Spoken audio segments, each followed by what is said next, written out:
ज्ञान धूपम मनात् पुष्पम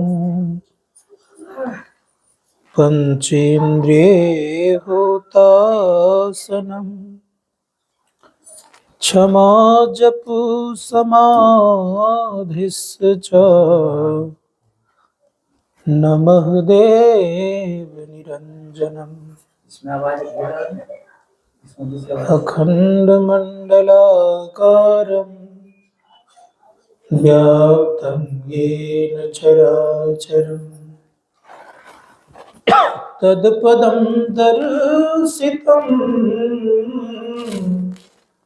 येन तस्मै श्री गुरुवे नमः। परात् परगुरुवे नमः। परमात्मा गुरुवे नमः। आत्मा गुरुवे नमः। बोलिए प्रेम से श्री सद्गुरु महाराज की जय। परम पूज्य गुरुदेव के पावन से चरणों में कोटि शरण। परमादरणीय नरेंद्र बाबू, सम्मान्य समस्त सतमत के अनुरागी, सत्संग प्रेमी, संवेद समादरणीय सज्जनवृंद, आदरणीय माताओं तथा भक्तिमती बहनों, इन लोगों ने सत्संग के संबंध में आदरणीय डॉक्टर साहब से सुन रहे थे।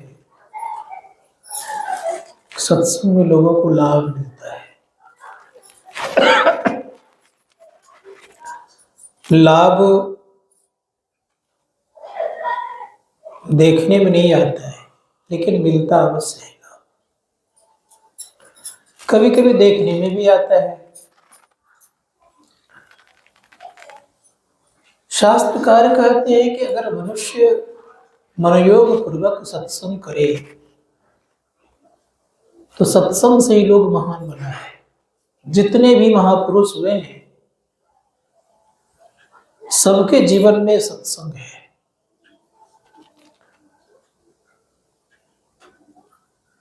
और उन महापुरुष की स्थिति क्या है तो पता चलेगा यह कि सत्संग उन्होंने किया, तभी वो महानता को हासिल उन्होंने किया। दुनिया का कोई ताकत नहीं है कि आपको कोई सुधार सके।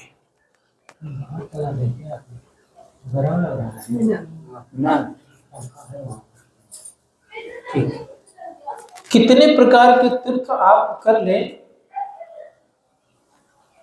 आप में बदलाव नहीं आ सकता। एक दारू पीने वाला व्यक्ति है, उसको आप केदारनाथ बार बार घुमाइए, दारू नहीं छोड़ सकता है। चारों तीर्थ घुमा के ले आइए, बदलाव नहीं आएगा। लेकिन सत्संग अगर वो व्यक्ति आ जाए, उसको जो बदलाव भी आएगा, दारू भी छोड़ देगा वो, और अपने जीवन में सफल कर लेगा। इसलिए सत्संग बड़ा महानता की तरफ ले जाता है लोगों को। आप देखिए,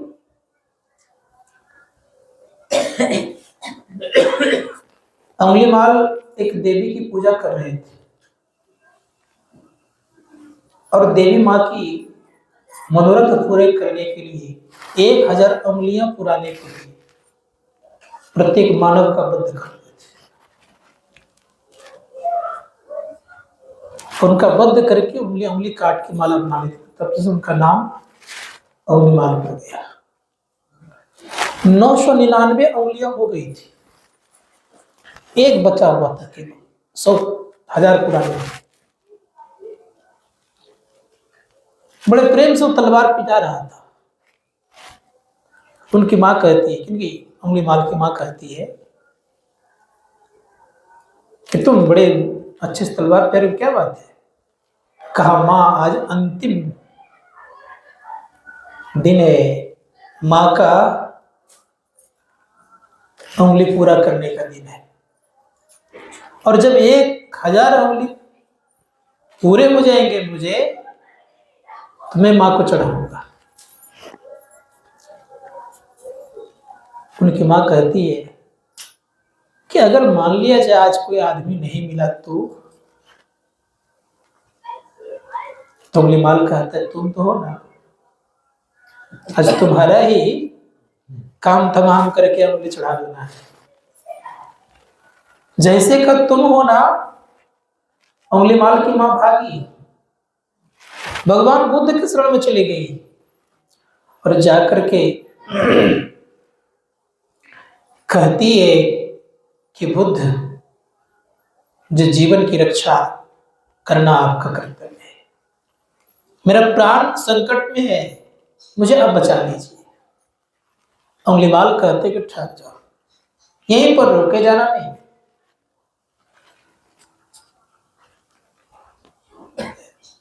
उस उंगलीमाल की मां तो ठहर गई, लेकिन भगवान बुद्ध कहते ठहर जाओ, यहीं रह जाओ, और भगवान बुद्ध की तरफ चलो। और जब चल पड़े तो चल रहे हैं मंद मंद चाल में,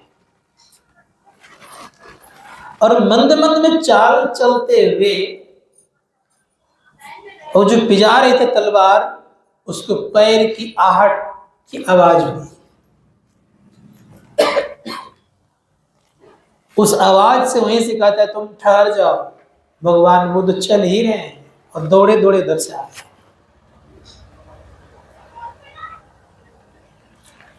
नजदीक पहुंच गए, फिर भी उनके समीप नहीं पहुंच पा रहे हैं, जबकि धीरे धीरे चाल है, मंद मंद चाल है। भगवान बुद्ध से कहते हैं उंगलीमाल के ठहर जाओ। भगवान बुद्ध कहते मैं तो ठहरा हूं, तुम कब ठहरेगा। ये देखिए स्थिति, मैं तो ठहरा हूं, तुम कब ठहरेगा। क्या हम लोग ठहरे हुए हैं? अगर ठहर जाएंगे तो कल्याण हो जाएगा। जो ठहर जाता है वो दूसरों को ठहरा देता है, याद रखिएगा। और जो ठहर नहीं सकता वो दूसरों को ठहरा नहीं सकता। कहा मैं ठहरा हूं, तुम कब ठहरोगे। जैसे का तुम कब ठहरोगे, तलवार उठाया था, हाथ ठहरा का ठहरा गया, उठा का उठा रह गया। परिवर्तन, कैसा परिवर्तन। ऐसा परिवर्तन उनके जीवन में आया कि चरणों में गिर गए और एक हत्यारा को महान सन्यासी और भिक्षु बना करके आत्म साक्षात्कार कर दिया। ये है जिंदगी। संत महात्मागण कहते हैं कि अगर आप बदलना चाहते हैं तो बदलने का अगर कोई जगह है तो सत्संग है, संतों का संग है, दूसरा कोई उपाय संसार में नहीं। बड़े प्रेम से मीराबाई कहती है 64 तीर्थ करी आया, मन का नहीं सुधार, साधो मन का नहीं सुधार। 64 तीर्थों को करने के बावजूद भी मीराबाई कहती कि मन का सुधार नहीं होता। सुधार करने अगर कोई जगह है तो शास्त्रकार का तो वो सत्संग है। देखिए बड़े बड़े के लोगों को लीजिए आप, जिनकी की स्थिति बहुत दयनीय थी, बहुत बिगड़े हुए थे। अर्जुन माली को लीजिए आप, अर्जुन माली बहुत बिगड़े हुए थे। भगवान बुद्ध ने उंगली माल को सुधारा, भगवान महावीर ने अर्जुन माली को सुधारा। बहुत बड़ा हत्यारा था। तो जब आप ठहरेंगे ना तो आपकी वाणी में ताकत आएगी, और जब आप ठहरेंगे नहीं तो आपकी वाणी में ताकत नहीं आ सकती।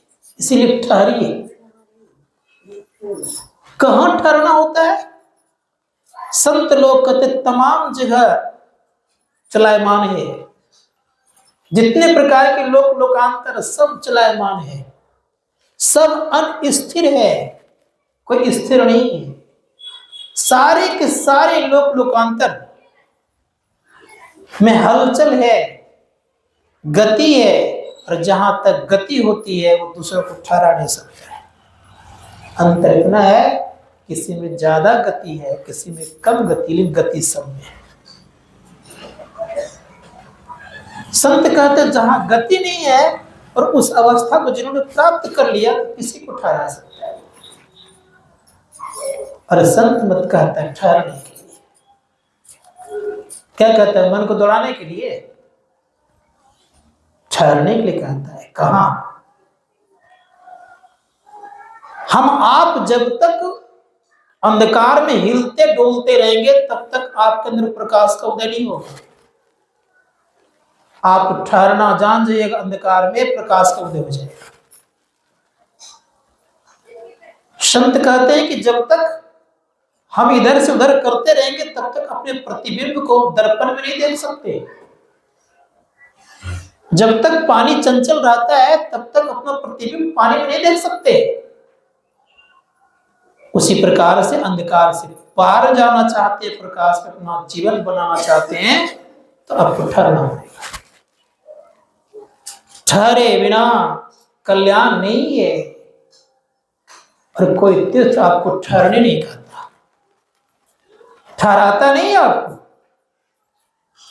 इसलिए संत महात्मा गण कहते हैं किसी भी लोक लोकांतर में चले जाइए, आपका कल्याण नहीं हो सकता। इसलिए भगवान शिव ने बड़ा उत्तम बात कही। उन्होंने कहा कि जीवन में अगर कुछ चाहिए तो वे भी क्या मांगे उन्होंने?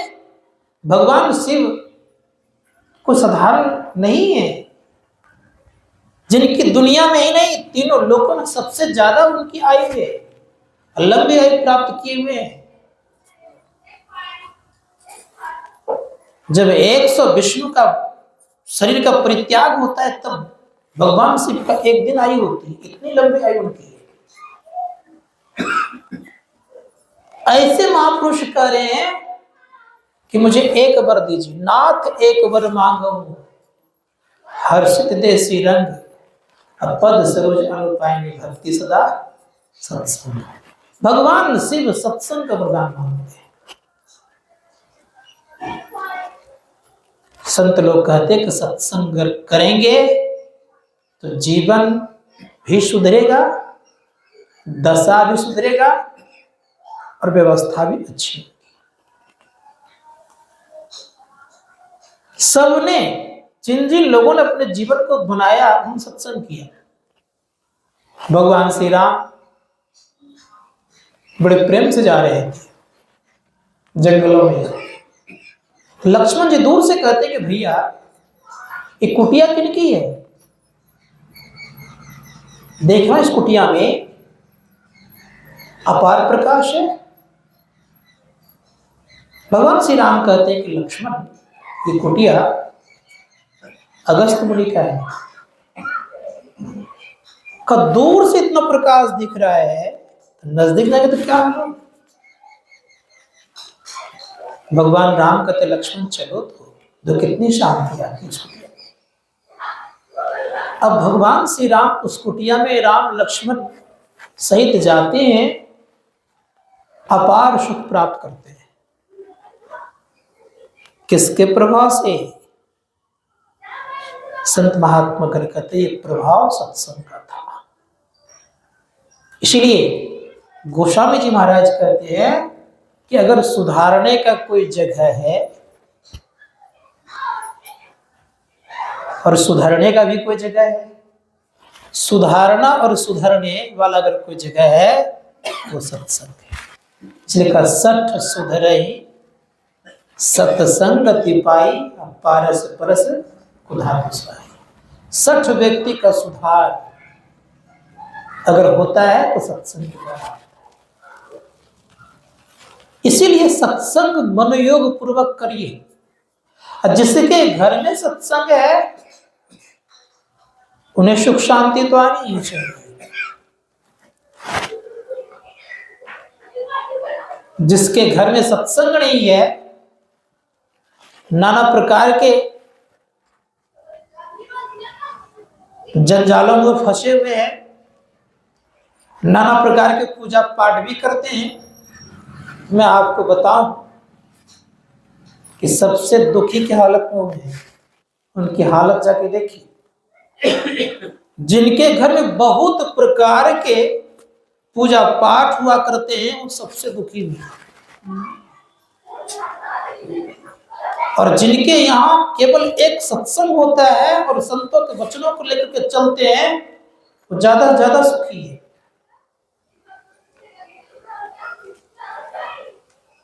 तो भगवान शिव की बात को मानिए।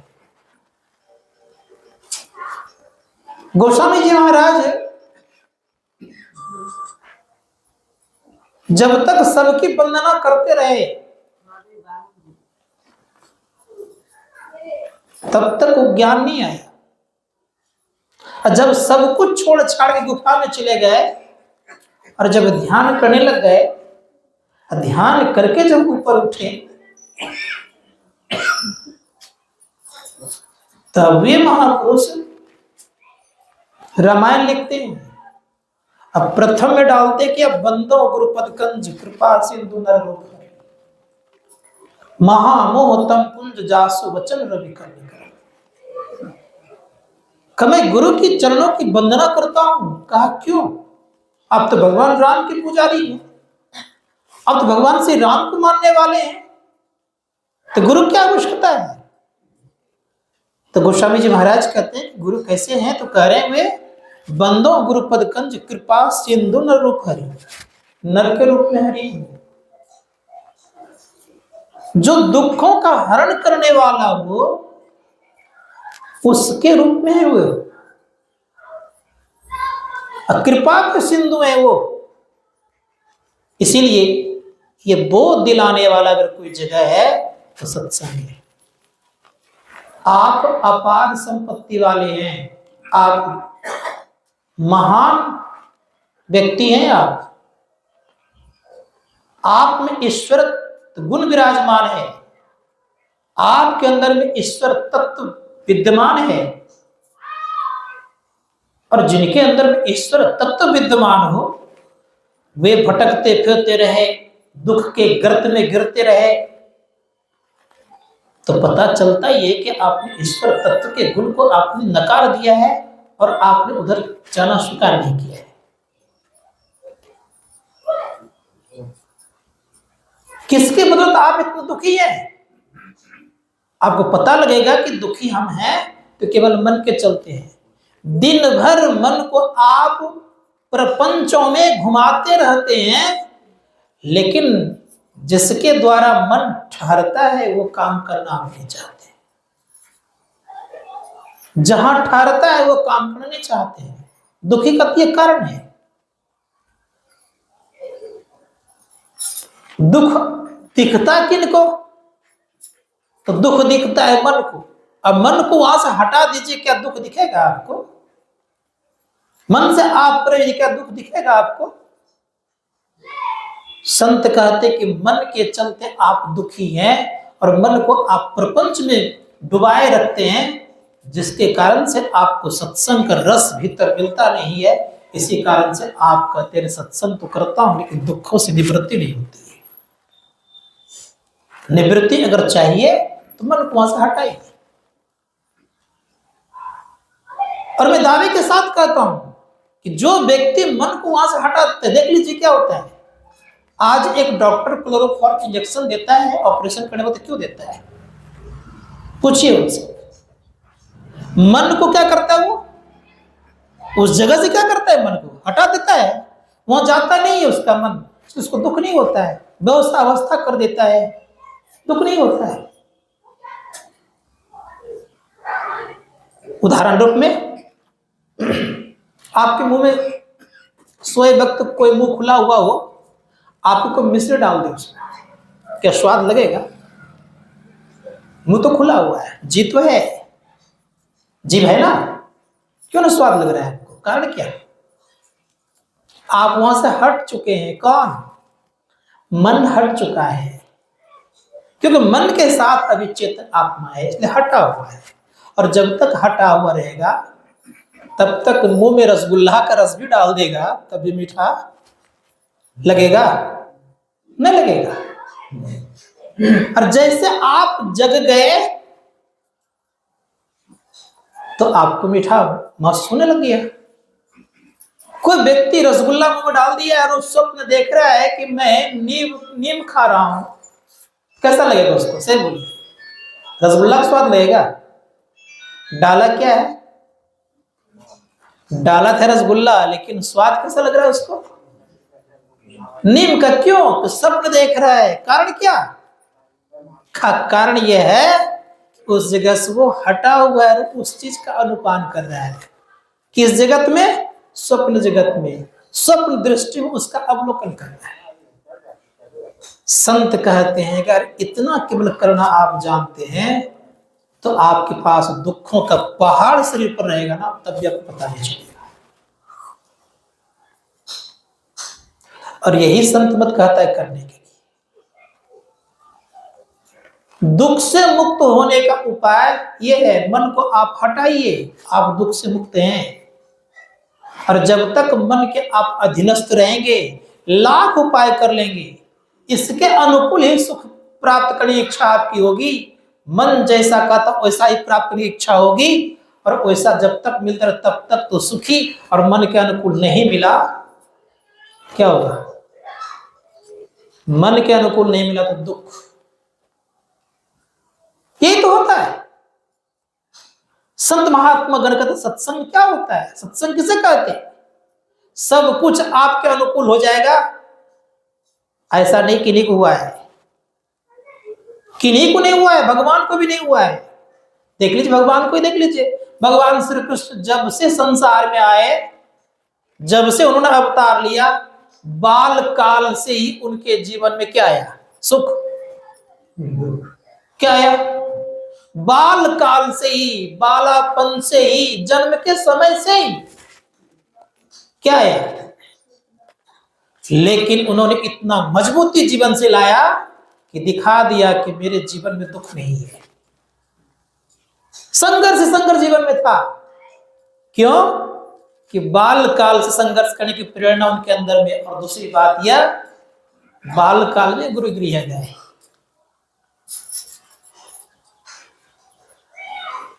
तो अगर आप कुछ बनना चाहते हैं तो मन के खेल से बढ़िया से खेलिए, मन को हटाने वाला खेल खेलिए। हमारे गुरु महाराज ने क्या किया? ऑपरेशन हो रहा था हरनिया का, हाथ टूट गया एक बार, हरनिया का ऑपरेशन हो रहा था। क्या किया उन्होंने? डॉक्टर आए इंजेक्शन देने के लिए, कहा कि मैंने कभी जीवन नशा नहीं खाया है। तब ऑपरेशन कैसे होगा? का कितना देर लगेगा? बता दिए 2-2.5 घंटा लगेगा। का कर दीजिए। अब डॉक्टर चिंतित हो गए कि बिना इंजेक्शन दिए अगर ऑपरेशन करता हूं तो चीरने में दुख होगा।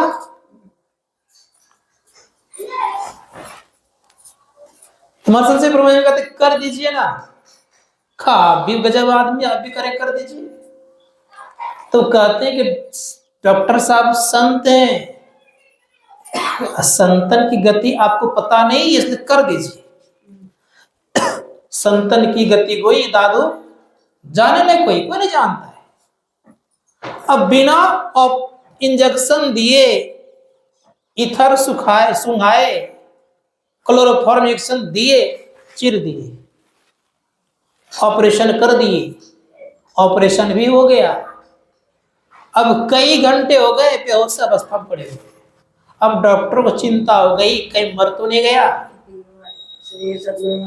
लेकिन डॉक्टर बगल में ही बैठ करके बातचीत कर रहे थे। का क्या हो गया? लोग क्या कहेंगे? बड़े बड़े वीआईपी लोग दर्शन करने आ रहे हैं, अगर कहीं कुछ हो गया इस अस्पताल का तो नामो निशान मिट जाएगा। आपस में बातचीत कर ही रहे थे, उसी दरमियान में स्थिति क्या होती है? डॉक्टर साहब के सामने गुरु महाराज लेटे हुए थे ही, डॉक्टर साहब से कहते हैं कि डॉक्टर साहब आप ठीक ठाक तो हैं ना, कोई दिक्कत तो नहीं है? तो डॉक्टर लोग कहते हैं कि हम लोग तो ठीक है हुजूर, आप ही की चिंता हो रही थी, आप शरीर में कब आएंगे। तो कहने का मेरा अभिप्राय ये था, हटना जानिए और हटेंगे केवल साधना से और कोई उपाय से नहीं। इसीलिए अगर पूरा पूरा व्रती बनना चाहते हैं, पूरा पूरा तपस्वी बनना चाहते हैं, पूरा पूरा उपासक बनना चाहते हैं, तो मैं इतना ही कहने के लिए केवल तैयार हूं कि अपने मन को वहां से हटा करके स्थूल जगत से सूक्ष्म जगत ले जाइए। स्थूल में कोई दुख नहीं दिखेगा। ये काम करने तैयार तो हैं आप? इतना ही तो करना है। अभी आप स्थूल शरीर में हैं, दुख दिखता है, उससे ऊपर उठ जाइए, दुख दिखेगा ही नहीं। ये काम करना थोड़ा कठिन तो लगता है, यही नहीं है बाबा, चलते पार हो जाएगा। कठिन लगता है, लेकिन साधारण सी बात यह है कि आप कर सकते हैं। सीढ़ी भी बना हुआ है और ऐसी सीढ़ी है,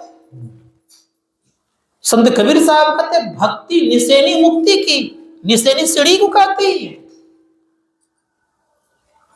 भक्ति रूपी सीढ़ी चाहिए। अब भक्ति करेंगे जाकर के कहा पानी में जल चढ़ाने वाला, तो वहां तो काम होने वाला नहीं है ना, वो तो सीढ़ी है नहीं। उस सीढ़ी से अगर बेड़ा पार लग जाता तब तो बहुत व्रती लोग भी इस स्थिति में पहुंच जाते हैं। तो सीढ़ी तो है, लेकिन सीढ़ी को आप स्वीकार नहीं कर पा रहे मनोयोग पूर्वक। सीढ़ी पे पांव धरने से आप डरते हैं। इसलिए संत कबीर साहब ने बड़ा सुंदर शब्द कहा, भक्ति करे कोई सूरमा। ये सूरमों का खेल है भाई। रण क्षेत्र में कोई सूरमा ही उतरता है, डरने वाले भाग जाते हैं। मैं आ रहा था, एक आसाम तरफ एक पूजा होती है, पूरा घी खोल रहा है, उसमें कुछ सामग्री उड़ा रहता है, एक दो व्यक्ति खड़े रहते हो, कुछ मंत्र जानते हैं क्या पता नहीं, उसमें कुछ सामग्री रहता है, उससे हाथ से निकलवाता है सबसे। उसमें देखा क्या, एक बूढ़ा व्यक्ति था, उसको कहा, थर थर पहले कांपने लगे। अब प्राय लोगों ने हाथ दे दे करके सामग्री सब निकाल लेते थे। घी खोल रहा है, आग पर चढ़ा हुआ है, अब पक भी रहा है वो चीज, हाथ से निकाल निकाल के सबको रखते गए, लेकिन बूढ़ा व्यक्ति को हिम्मत नहीं हुआ, वो थर थर कांपने लगे। उनसे उन्होंने पूछा कि आप क्यों थर थर कांप रहे हैं? कहा हमें तो लगता है कि हाथ मेरा जल जाएगा। तब वो कहता आपसे ये होने वाला नहीं है, आपकी बस की बात नहीं है।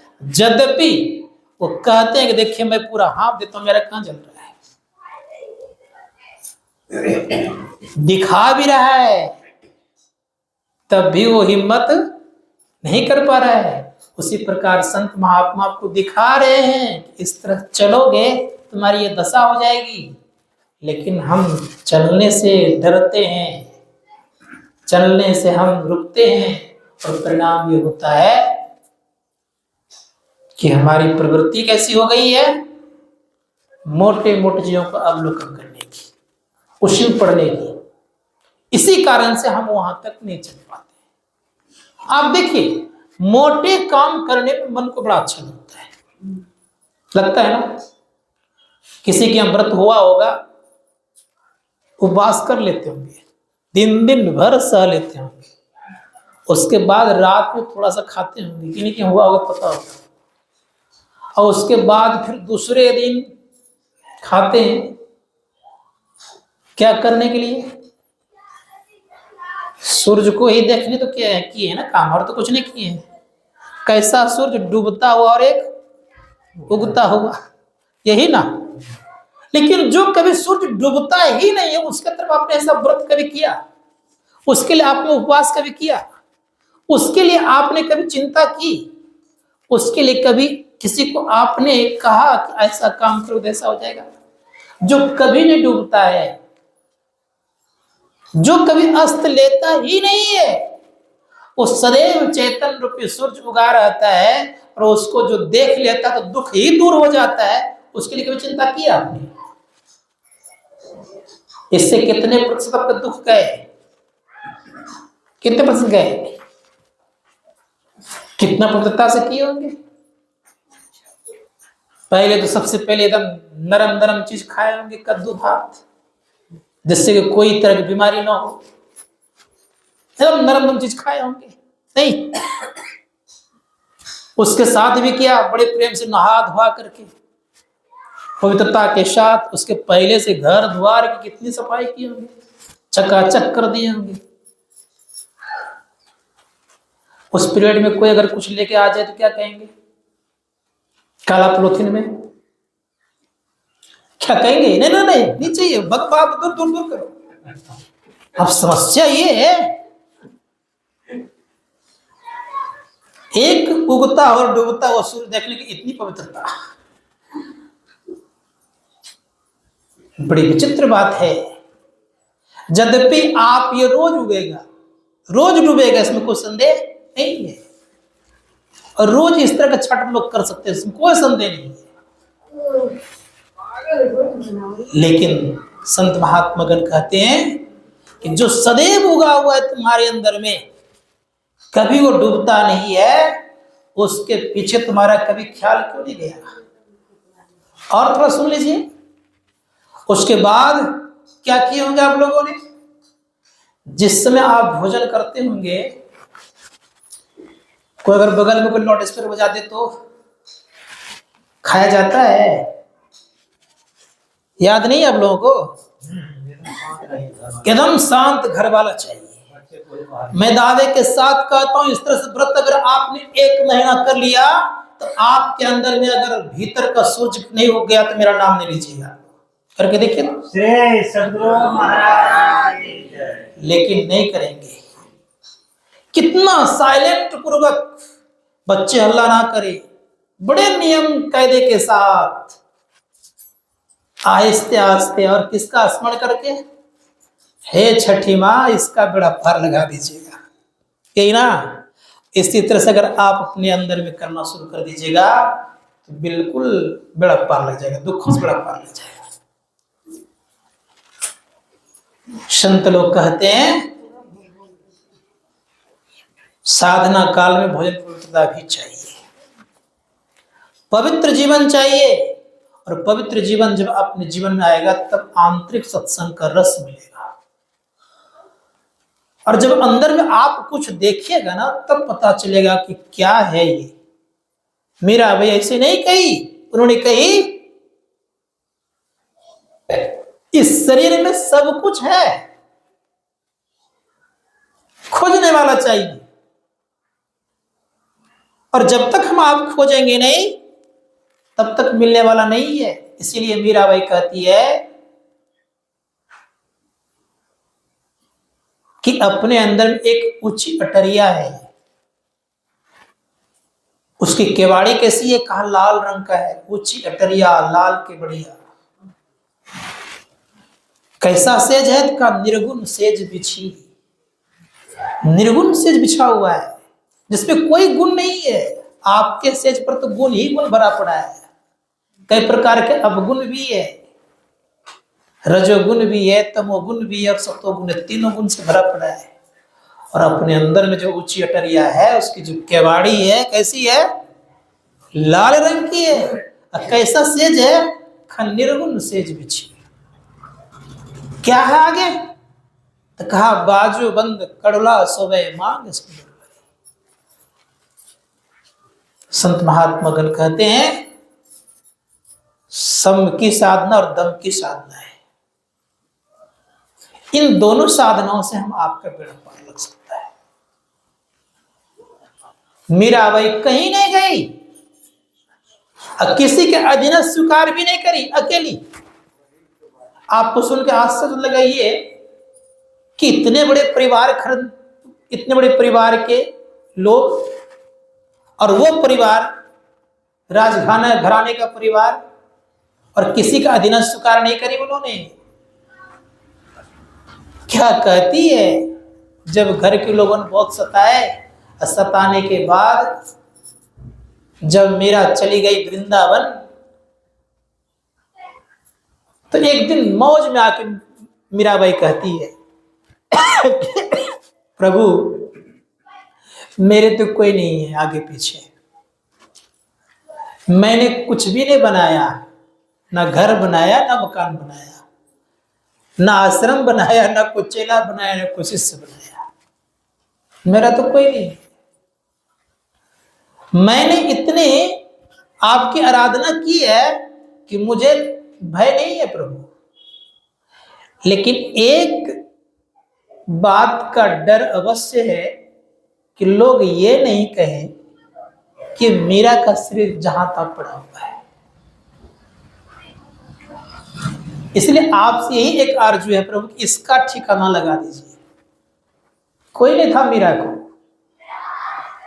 जब खोजने के लिए गए दो ब्राह्मण मीरा को कुटिया पा लिए, कहा मीरा चलो घर, कहा अब घर नहीं, अब अपने घर। और जब अपने घर की तरफ जाने की बात कही वे बड़े प्रेम से वो कहते हैं कौन कि नहीं जाओगे ना तो हम दोनों यहीं पर अनशन करेंगे और प्राण गंवा देंगे। मीरा भाई सोचती कौन झंझट में पड़े, ये दोनों आंख बंद किया इधर और चुपके से वहां से निकला। भगवान श्री कृष्ण की जहां पर प्रतिमा थी, मंदिर था, वहां पर पहुंचती है, प्रार्थना करती है कि प्रभु ये बेजान शरीर का क्या हालत होगा, इसका आप देख रेख कर दीजिए, जैसे का इसका देख रेख कर दीजिए। भगवान श्री कृष्ण स्व शरीर अपने में संभालते। सुनते हैं, सुनाने वाला चाहिए। आपने नहीं सुना होगा, भगवान श्री कृष्ण का दाह संस्कार हुआ है, अर्जुन ने किया है। भगवान राम भी अपने शरीर का परित्याग सरयुग में किया है। दशरथ का दाह संस्कार हुआ है, लेकिन आपने ये कभी नहीं सुना होगा कि मीराबाई का दाह संस्कार हुआ। सोचिए, तो मैं कहना यह चाह रहा था कि भक्ति एक ऐसी चीज है कि शरीर भी आप लेके जा सकते हैं। संत कबीर साहब की ऐसी स्थिति हो गई, हिंदू और मुसलमान दोनों आपस में लड़ने लग गए। कभी आप लोग गए होंगे तो देखे होंगे, एक तरफ समाधि लगी हुई है, एक तरफ क्या कहते हैं उनका बना हुआ है वो, हाँ, कब्रिस्तान। इधर भी पूजा होती है, इधर भी नमाज होता है। देखा क्यों? देखा कि दोनों आपस में झगड़ रहे हैं। परिणाम यह हो गया कि शरीर गायब हो गया, दो फूल हो गए, दो गुलाब के फूल हो गए। एक ने दफना दिया और एक ने समाधि दे दिया, झंझट समाप्त हो गया। लेकिन संत कबीर साहब अंतिम से वहां नहीं रहे। कहा? काशी में नहीं रहे। लोगों की मान्यता थी कि काशी में रहूंगा, काशी में जो लोग रहेंगे उनको मुक्ति अनायास मिल जाएगी। कबीर साहब ने कहा इस मान्यता को तोड़ना चाहिए। तो कहते हैं बड़े प्रेम से, जस मगह जस काशी तस मगर उषा, नाम हृदय सोए। जिसके लिए नाम है परमात्मा का, वैसा काशी और वैसा मगहर, दोनों को फर्क नहीं होता है, कोई फर्क नहीं होता है। जैसा काशी है वैसा मगहर है उसके लिए। उसी प्रकार से मैं कहूंगा, अगर आपकी भक्ति अच्छी होती है, आंतरिक सत्संग अच्छा होता है, तो आप कहीं भी हैं तो आपके लिए वो तीर्थ है। आप जहां कहीं रहेंगे आपका तीर्थ बन जाएगा। इसलिए संत महात्मा गण कहते हैं भजन कर लीजिए, और भजन करने वाला व्यक्ति एक न एक दिन महान बनता ही है, इसको कोई संदेह नहीं है। लेकिन मैं ये भी कहूंगा आपको, अंदर में सत्संग करिएगा तो दुख से एक दिन मुक्त हो जाइएगा। इसलिए हमारे गुरुमानी सत्संग बहुत सुने आप लोगों ने। मुख्य रूप से यही जानिए, हम आप कि अंदर में सत्संग करने से हमारा बेड़ा पार लगेगा। बाह्य सत्संग, अंदर सत्संग करने की प्रेरणा दिया करते हैं। इसीलिए रोज आंतरिक सत्संग सुनिए। और अंदर के सत्संग को सुनने वाला व्यक्ति कैसा होता है, तो उनके मन मान जाते हैं और वो आकाश में सैर करने लग जाते हैं। मीराबाई कहती है कि मैं तो आकाश में सैर करती हूं, गमन करती हूं, घूमती फिरती हूं। तो उनसे पूछा गया कि भाई आप आकाश में सैर कैसे करने लग गई, क्या वायुयान का आप इस्तेमाल करती हैं? मीराबाई के जमाने में शायद वायुयान नहीं बना था, बना था नहीं ना बना था, लेकिन कह रही है कि मीरा मन मानी सूरत सैल आसमानी। मीरा का मन मान गया और वो कहां सैर करने लग गई, आकाश में सैर करने। कौन सा आकाश में भाई? अरे इस आकाश में अगर कहीं एरोप्लेन क्रैश कर गया तो नामो निशान मिट जाएगा, लेकिन उस आकाश में जब सैर कर लीजिएगा तो नाम भी रहेगा और अमर भी हो जाइएगा। दोनों में कितना फर्क है। इसमें सैर करने वाला कोई अमर हुआ नहीं है। और कहीं क्रैश कर गया अर्थात एक्सीडेंट हो गया तो क्या हालत होगी, नामो निशान चला जाएगा। लेकिन जो अंतराकाश में सैर कर लेता है, तो संत कबीर साहब कहते बड़े प्रेम से, उनका वचन है, उन्होंने कहा आदि नाम निज सार है। जो आकाश में सैर करेगा वो आदि नाम को प्राप्त करेगा। आदि नाम निज सार है, बूझी ले सो हंस, जिन जानियो निज नाम को अमर भयो सुवंश। उनके वंश अमर हो जाते हैं। अपने तो अमर होते ही वंश भी अमर हो जाता है। इसलिए संत महात्मा गण कहते हैं, ये है अंदर सत्संग करने की प्रेरणा लेते हैं। संत महात्मा गण कहते हैं, गुरु महाराज कहते हैं कि अभंग ध्यान लगाओ सत्संग करते हो तो। कुछ गुरुदेव के वाणी में है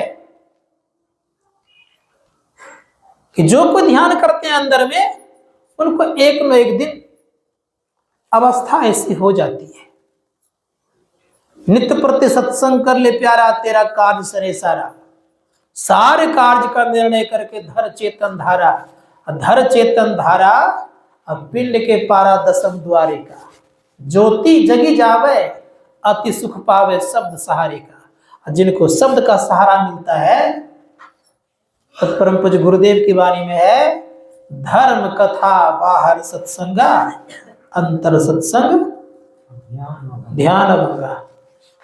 अभंग ध्यान लग जाएगा तो सब दुख ही पार हो जाएगा, कोई दुख नहीं रहेगा। अभंग ध्यान किसको कहते हैं? जो साधक साधना करते हैं, साधना करने के क्रम में सर्वप्रथम पहले एक नाम का जप करिए। और जिनका जप बनेगा वही व्यक्ति अपने अंदर में अपने इष्ट का रूप को देखेगा। क्योंकि पुकार में ताकत होती है। जिनको आप पुकारते हैं वो सामने आते हैं, इसलिए पुकार चाहिए। पुकार भी कैसा? पुकार में फेर है। अगर पुकार ठीक से होता है तो अभंग ध्यान की तरफ आप बढ़ेंगे। ठीक पुकार अगर होने लग गया तो शास्त्रकार कहते हैं कि पुकार जैसे होता है तो अपने इष्ट को सामने प्रकट कर देते हैं। जैसे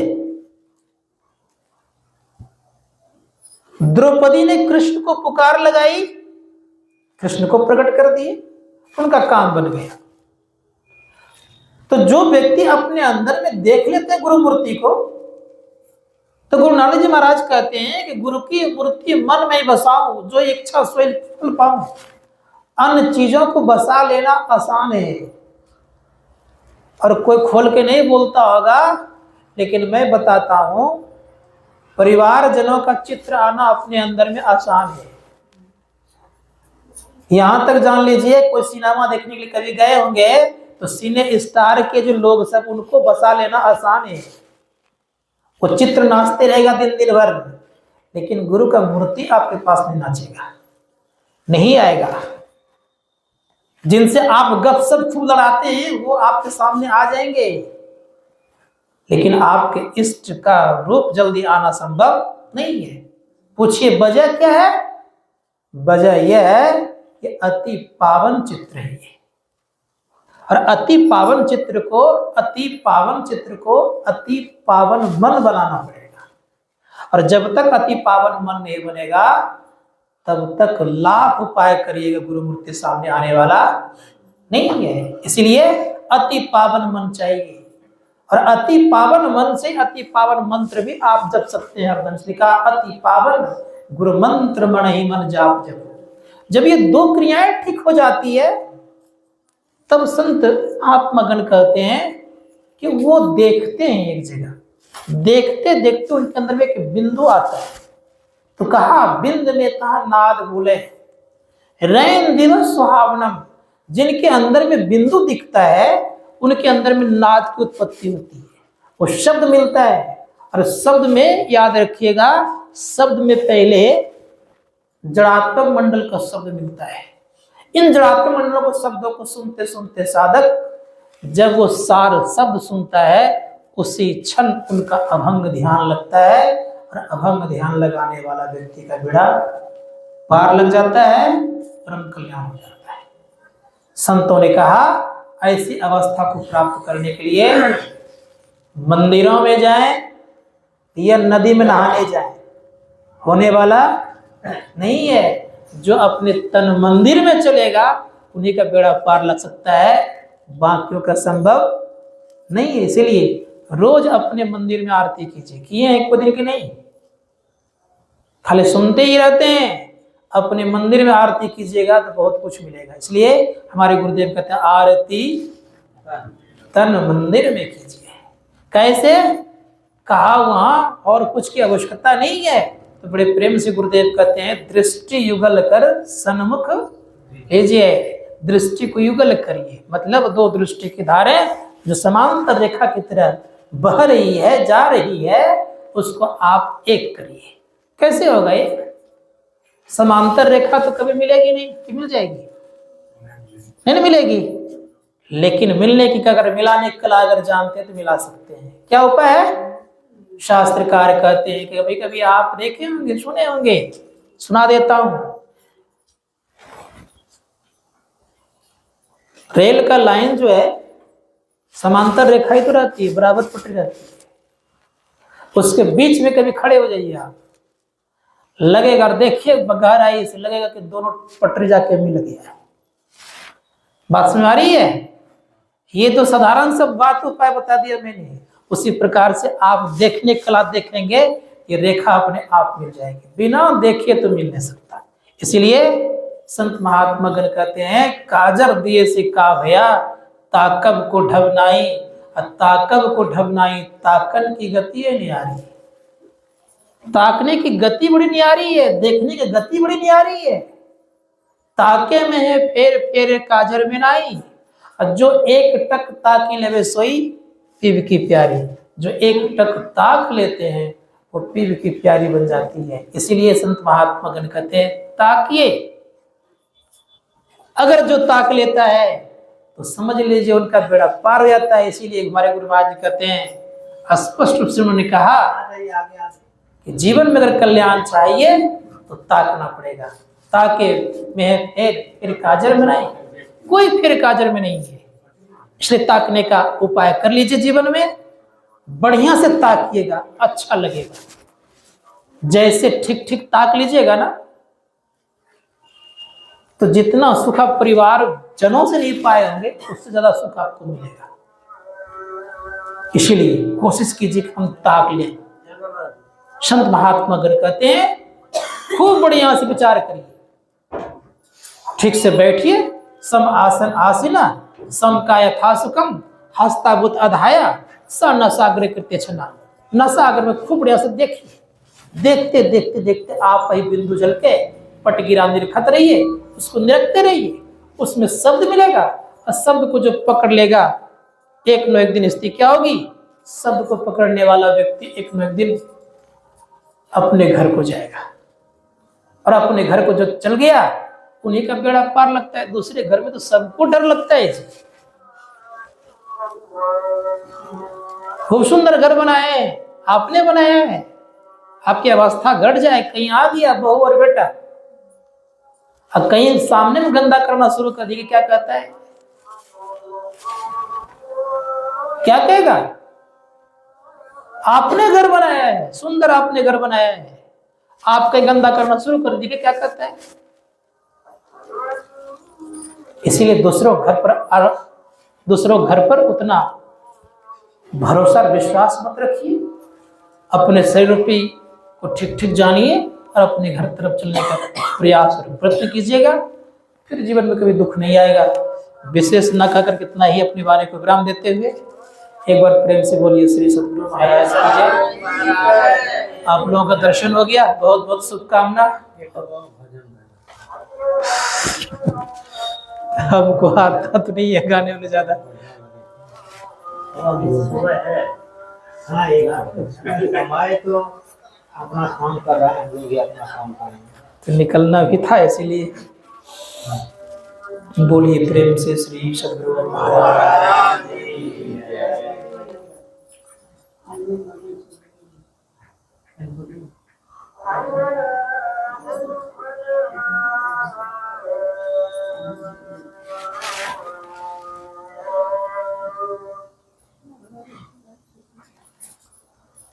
कौन सा गाय पते नहीं याद हो, अभी तो कुछ लगता याद ही नहीं है हमको।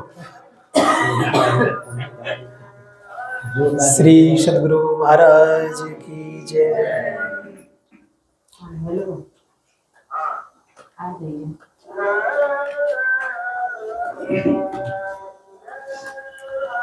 बिना गुरु की कृपा पाए नहीं जीवन उधारा है।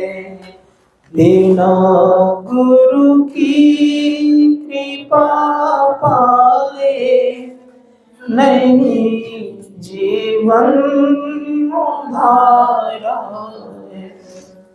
फंसी श्रुति आई अब फांसी अयन सुधी आपनी नासी।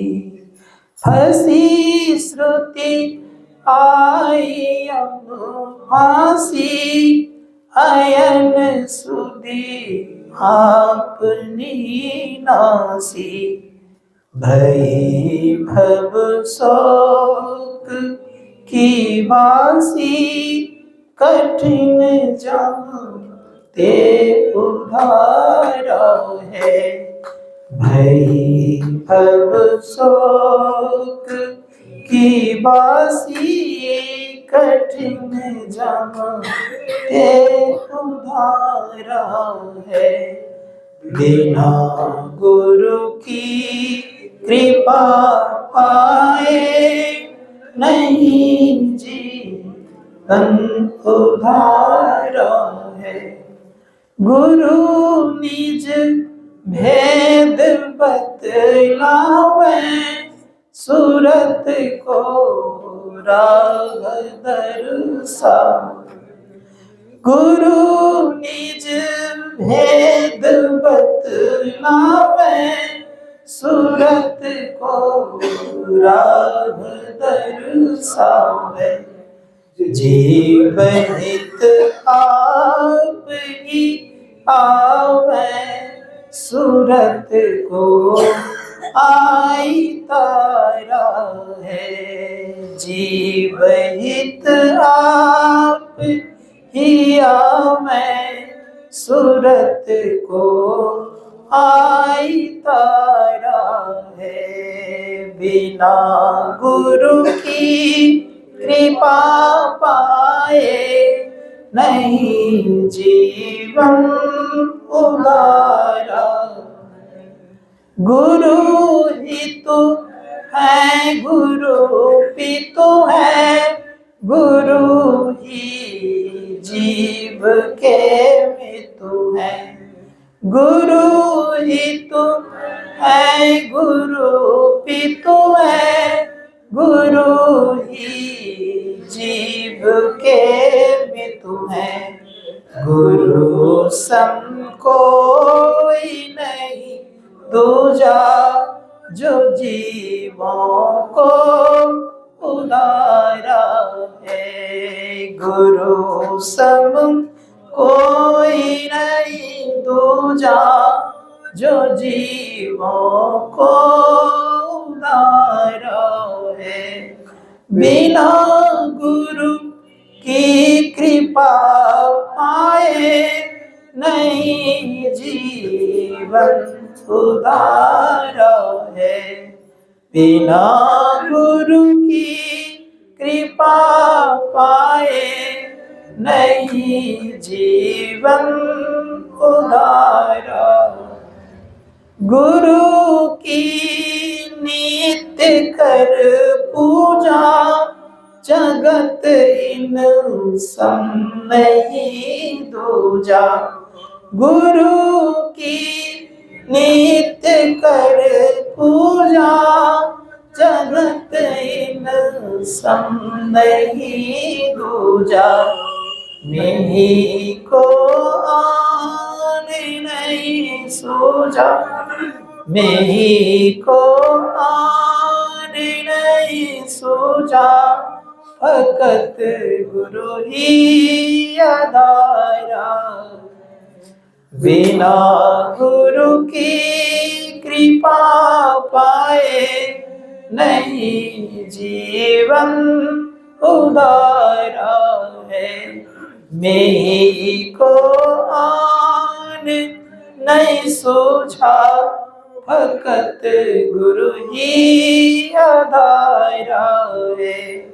बिना गुरु की कृपा पाए नहीं जीवन उधारा है। श्री सद्गुरु महाराज की जय।